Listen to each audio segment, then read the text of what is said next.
Enthalpies of formation of HCl निकालना है। तो HCl का फॉर्मेशन होता है हाइड्रोजन और chlorine, H2 + Cl2, it give 2HCl। ठीक, ध्यान से समझना कहां पर क्या मिस्टेक हो रहा है, जो बिल्कुल ध्यान से। इक्वेशन को पहले बैलेंस करेंगे, हाइड्रोजन 2 क्लोरीन 2 क्लोरीन 2, ये बैलेंस है। अब यहां पर इनके बीच का बॉन्ड हाइड्रोजन हाइड्रोजन, यहाँ क्लोरीन क्लोरीन, और इस जगह पर 2HCl यानी 2HCl, ये हो गया। इस बॉन्ड को ब्रेक करना है और यहाँ बॉन्ड बनेगा तो एनर्जी रिलीज होगा। हम लोग इंथैल्पीज ऑफ रिएक्शन पहले निकालते हैं। तो enthalpies of reaction is equal to sum of bond enthalpies of reactant minus sum of bond enthalpies of product. अब रिएक्टेंट में यहाँ हाइड्रोजन और हाइड्रोजन है, 1 है, तो 1 इंटू, बताओ तो बॉन्ड इंथैल्पी इसका कितना है, हाइड्रोजन हाइड्रोजन का कितना, 104, प्लस क्लोरीन और क्लोरीन के बीच का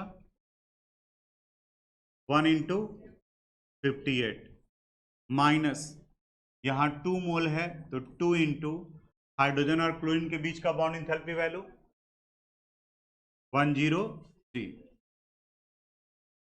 अब ये वैल्यू आ गया 104 प्लस 58 माइनस 206, इन दोनों को ऐड किए तो वैल्यू कितना हो गया 162 minus 206, it means minus 44 kilo calorie पर, माइनस 54 ना 44, माइनस 44 किलो कैलोरी पर मोल।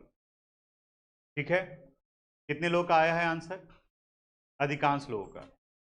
अब आप सब लोगों का यह गलत हो गया। एक यहां ऑनलाइन में भी हर्ष का -22 आया है, ये इंथैल्पीज ऑफ रिएक्शन हुआ और आपसे क्या पूछा जा रहा है, इंथैल्पीज ऑफ फॉर्मेशन। अब याद करो, the enthalpy change during formation of 1 mole of a substance, और यहां कितने मोल का फॉर्मेशन हो रहा है, 2 मोल का। तो 2 मोल के बनने में यहां -44 आ रहा है, तो 1 मोल के लिए कितना हो जाएगा, डिवाइड करेंगे 2 से। जल्दीबाजी में यही होता है, और कॉम्पिटिटिव एग्जामिनेशन में पहला ऑप्शन -44 ही दिया रहेगा। आप टिक मारोगे और आगे बढ़ जाओगे कि मैच कर गया, जैसे कि अभी हुआ। अब यहां से हम लोग निकालेंगे enthalpies of formation of HCl, it would be equal to -44 divided by 2, it means -22 kilo calorie पर। आप चाहें तो यहां पर भी कर सकते थे, HCl का 1 मोल रखते, तो यहां कितना हो जाता, हाफ H2, और यहां पर भी हाफ Cl2, तो यहां मल्टीप्लाई करना पड़ता 1/2 से, यहां 1/2 से, और यहां 2 की जगह सिर्फ 1 होता, तो भी वैल्यू निकालते तो 104 का, बाकी का ये वैल्यू -22 किलो कैलोरी पर मोल। आप में से किन्हीं का 22 आया था, तुम्हारा आया था, यहाँ पर एक का आया था। तो इन सब चीज़ों का थोड़ा सा ख्याल रखिएगा कि ये मिस्टेक होता है, बाकी जल्दी से कॉपी कीजिए। कह रहा है determine the enthalpies of the reaction C3H8 + H2 C2H6 + CH4। C3H8, पहले इसको एक्सपेंडेड फॉर्म में लिखो, C3H8 1 2 3 4 5 6 7 8 प्लस H2 यानी H bond H, it give C2H6 1 2 1 2 3 4 5 6 plus CH4 H C H H और ये H। Enthalpies of reaction delta RH0 का value ये निकालना है। क्या हो जाएगा relation, sum of bond enthalpies of reactant minus sum of bond enthalpies of product. Reactant में बॉन्ड देखो, पहले कार्बन और हाइड्रोजन के बीच का बॉन्ड देख रहे हैं। कार्बन और हाइड्रोजन के बीच में कितने बॉन्ड है, 1 2 3 4 5 6 7 8, यहाँ 8। वैल्यू बताओ आप,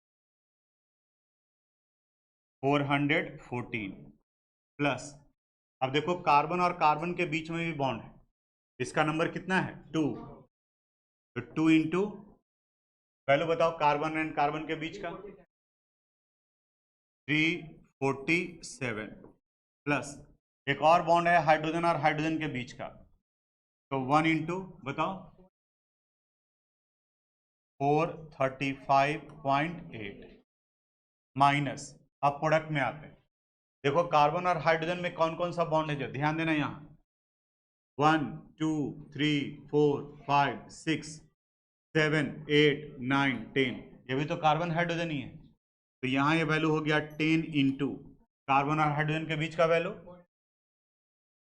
414 प्लस, और कौन सा बॉन्ड है कार्बन और कार्बन के बीच में एक ही बॉन्ड है, इसका वैल्यू 1 इंटू 347। अब इसे सोल्व कर लेना है, 8 इंटू 414, यहाँ ये वैल्यू आ गया 3312 प्लस 2 इंटू 347 694 प्लस 435.8 माइनस यहाँ 10 से मल्टीप्लाई किए तो 4140 प्लस 347, सोल्व किए होंगे वैल्यू फाइनल बता दो, माइनस 45.2, और यूनिट में यहाँ देखो किस चीज में दिया हुआ है किलो जूल पर मोल, तो किलो जूल पर मोल। क्योंकि यहाँ इंथैल्पी ऑफ रिएक्शन निकालना था तो पूरे बैलेंस्ड केमिकल इक्वेशन को लेके चलते हैं। इंथैल्पी ऑफ कंबशन निकालना होगा तो रिएक्टेंट का नंबर ऑफ मोल 1 रखेंगे, और अगर इंथैल्पी ऑफ फॉर्मेशन निकालना है तो प्रोडक्ट का नंबर ऑफ मोल 1 रखेंगे। ठीक है, दो लोगों का वहाँ भी सही है। यहाँ इस बैच में कितने लोगों का सही आया है, बाकी जल्दी से नोट करो। Thanks for watching this video.